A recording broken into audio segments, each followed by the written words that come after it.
সুপ্রিয় বাগানপ্রেমী ভাই বোনেরা, আশা করি সবাই ভালো আছেন। আজকে হচ্ছে জুনের 26 তারিখ আর এখন হচ্ছে বিকেল 5টা। প্রচণ্ড রোদ। তো আমি এখন আছি আমার পলিটানেলের ভিতরে। তো বাইরের এখন হচ্ছে দেখাচ্ছে 24 ডিগ্রি, 24 থেকে 25 ডিগ্রি, কিন্তু পলিটানেলের ভিতরে হবে 40 ডিগ্রি, তারও উপরে। প্রচণ্ড গরম। এই যে গরমে এখানে দেখুন লাউ গাছের পাতা একদম পাতাগুলো কি অবস্থা হয়ে গেছে, শুকিয়ে যাচ্ছে। তো একমাত্র চিচিঙ্গা গাছের পাতাই দেখতে পাচ্ছি খুব প্রফুল্ল। আর তাছাড়া শশা গাছের পাতাও কিছুটা ঠিক আছে, কিন্তু লাউ গাছের পাতা একদম নেতিয়ে পড়েছে।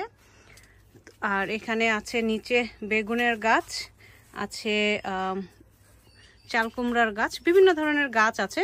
অনেক গাছ বাইরে দিয়ে দিছি, কিছু গাছ পলিটানেলের ভিতরে রেখেছি। তো এই তো আমার পলিটানেলের ভিতরে একটা লাউ অলরেডি বড় হয়ে গেছে, এটা হারভেস্ট করার মতো হয়ে গেছে। এখানে আরও কিছু লাউ আছে যেগুলো বড় হচ্ছে। তো আশা করছি হয়তো নেক্সট উইকের মধ্যে এটা হারভেস্ট করা যাবে। আর এই তো পুঁই শাক, এগুলো বড় হচ্ছে। বেগুনের চারা ওই পাশে যেগুলো আমি এপ্রিলে করেছিলাম সেগুলো বড় হচ্ছে। এই পাশে আমার ফেব্রুয়ারিতে করা বেগুনের চারা অনেক বড় হয়ে গেছে। আর এই পাশ তো কিছু হারভেস্ট করব। তো অলরেডি লাউয়ের পাতা কিছু হারভেস্ট করেছি, লাল শাক হারভেস্ট করব, এই জন্য এসেছি। আর কিছু এখানে মরিচের গাছগুলো একটু দেখাই। ভিতরে থাকা যাচ্ছে না, আমি মনে হচ্ছে বয়েল হয়ে যাচ্ছি, মানে আমার অবস্থা খুব খারাপ। তো এখানে অনেক শশা, তো শশাগুলো কাটা হয় না, কবে থেকে কাটবো ভাবছিলাম। তো এসেছি শশা কাটতে। শশা বড় হয়ে গেছে। তো এই যে কিছু শশা দেখা, আমি আসলে অনেকদিন পরে আসলাম, এসে দেখি এই যে দেখুন শশা একদম পেকে গেছে। পেকে কি অবস্থা।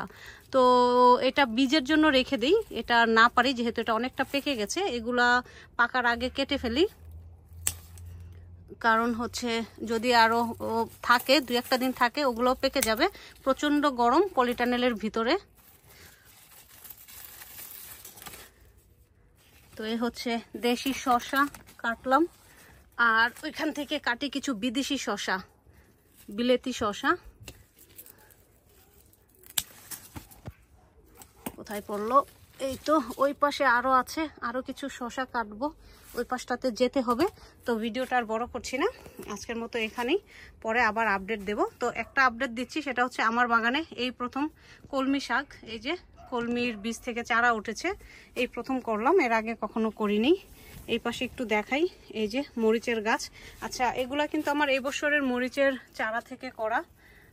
দেখুন অলরেডি মরিচ চলে এসেছে, ওই পাশেও আছে অনেক মরিচ চলে এসেছে। তো যাই হোক, ভিডিওটা আর বড় করছি না, কিছু লাল শাক পারবো বলে এসেছি, লাল শাক কেটে চলে যাব। প্রচণ্ড গরম, গরমে থাকতে পারছি না।